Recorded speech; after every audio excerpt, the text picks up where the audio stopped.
It's hard in this day and age to understand how profound an impact the newspapers had in the Victorian era. The newspapers of the time brought the world together in a way that had never been seen before. Pubs of the time even advertised having a reading room and made sure to have at least one newspaper for their customers. But they found that something else also sold papers: bloody, gruesome, and scandalous stories. Here are 4 shocking and potentially hilarious stories from newspapers of the Victorian era.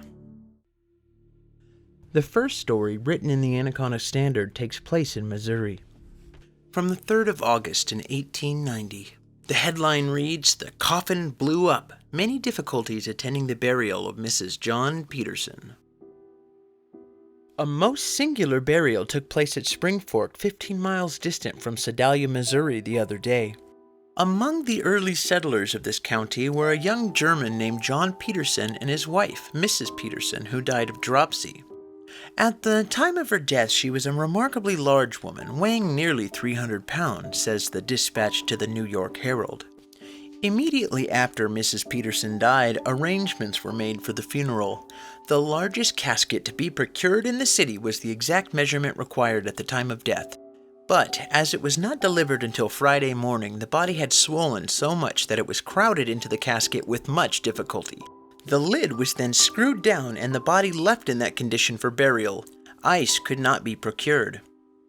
The funeral services were set for Sunday afternoon, and as is customary, a number of neighbors acted as watchers Friday night.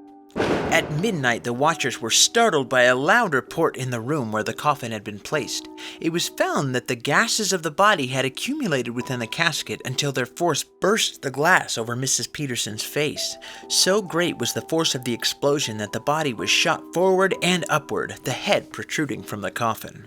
A consultation was held, and it was decided that owing to the condition of the body, the burial should take place at once.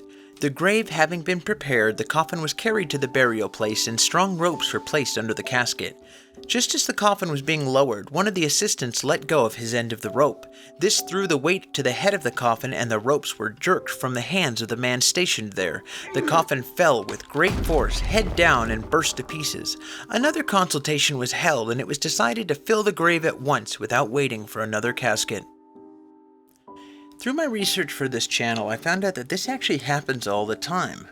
This happens due to the sealing of the casket. It basically becomes a pressure cooker and bursts from the accumulated gases and fluids from the decomposing body. But this case specifically, well, that whole thing just sounds like a train wreck. For our second story, we'll be heading to Charlotte, North Carolina for The Observer, June 30th of 1893. The headline reads, "A devil loosed from hell, a human being who flirted at his dead child's funeral." A statement alleged to have been made on her deathbed by Mrs. V. Woodward was today read to Justice Bartlett in the Brooklyn Supreme Court. In it, she declared that her husband, George S. Woodward, carried his amours so far that while going to the cemetery to bury his dead child, he tore off the apple blossom that the mother had put on the coffin and tossed them to flirtatious young women whom they met on the way. The dying declaration was read to convince Justice Bartlett that Mr. Woodward, who is a theatrical man, is not entitled to the custody of his little girl Lillian, aged 3. A number of affidavits were read in which Woodward is accused by various persons of such crimes as larceny, embezzlement, bigamy, seduction, criminal malpractice, conspiracy, cruelty, and extortion. The case was not concluded. Through my research, I actually found that Mrs. Woodward told her own mother, who had the temporary custody, to, quote, "kill my baby," unquote, rather than let it fall into the hands of the father or his family. So obviously this guy was a real piece of work. What I didn't know was that in some places, seduction was still considered a crime up until the late 20th century. For our third story, we'll head over to Pennsylvania. This was in the Salt Lake Tribune, April 20th of 1904. The headline reads, "Bouquet ribbons stolen from graves. Ghost-like woman who haunts cemeteries taken to police station." Chester, Pennsylvania, April 19th. An unknown and mysterious woman is detained at the police station, charged with an unusual offense, stealing ribbons from bouquets laid on the graves of the dead. Talk of ghosts in broad daylight in several neighboring cemeteries led Superintendent Gove Burton of the Chester Rural Cemetery to keep a lookout for the intruder. Late one evening, a phantom-like apparition entered the cemetery and was crouching near a grave. He was not a believer in fleshless spirits that are said to frequent graveyards, and stealing upon the figure, he leaped on it. It was his. The figure was a woman dressed in white. Burton dragged her to the house and summoned the police to City Hall. A search of her person revealed hundreds of yards of ribbons, which she had stolen from bouquets placed on the graves. She refused to divulge her name, although she is young and pretty. So what do you guys think? Was she gonna sell those ribbons or keep them? Let me know down in the comments. Either way, that is one creepy woman. Our final story took place in Ohio, but was written down in the Winston-Salem Journal, October 9th of 1907. The headline reads, "Ghosts Lay Out the Dead. Snapshot to be used on morgue wraith keeper saw." Cleveland, October 8th. The county morgue here has a tame ghost.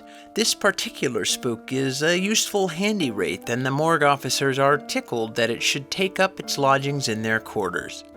When Keeper Cassidy stepped into the operating room to put the finishing touches to a corpse there yesterday, he saw a flimsy white object gradually disappear in the corner of the room, and to his great astonishment discovered that the work that he had expected to perform on the corpse had already been done.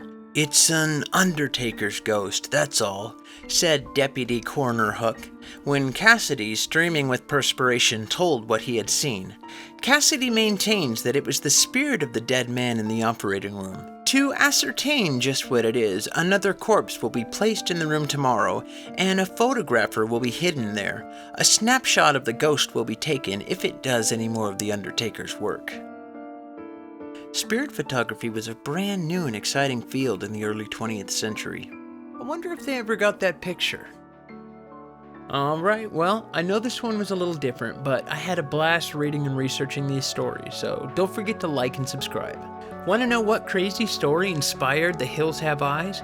Click on this video for the crazy true story of a notorious Scottish cannibal clan.